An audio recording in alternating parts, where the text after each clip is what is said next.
आंबेडकर आपल्या संपर्कात अजून आहेत का? ते तुम्हाला फोन करतायत का? ते तुम्हाला पाठिंबा मागतायत? नाही संपर्कात नाहीयेत, परंतु आमचे मन एकच आहे. दोन मन होऊ शकणार नाहीत कधीच. परंतु मी राजकीय मार्ग त्यांना ज्यावेळेस आले होते अंतरवाली त्यावेळेस सांगितलं होतं की आमचा 30 तारखेला निर्णय होणार आणि त्या दिवशी आमचा निर्णय महाराष्ट्रासमोर ठेवला की आम्ही कमी वेळ असल्यामुळं काही अहवालही कमी आला होता आणि निवडणूक लढताना मला पूर्ण प्रक्रिया पार करायला लागते.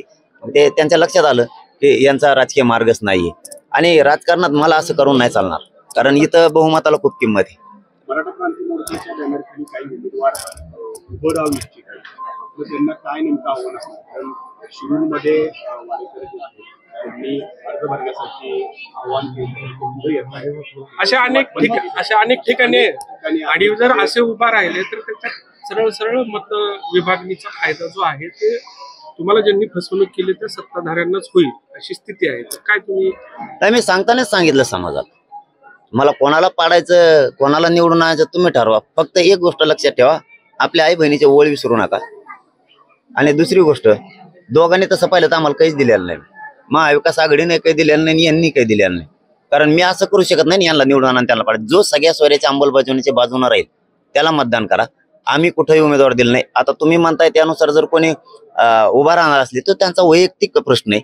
आम्ही कोणालाही उभा केलेला नाही, कोणाला पाठिंबाही दिलेला नाही आणि कोणी नावही आंदोलनाचं वापरू नका, समाजाचं वाटलं होईल म्हणून माझंही नाव वापरू नका समाजासाठी.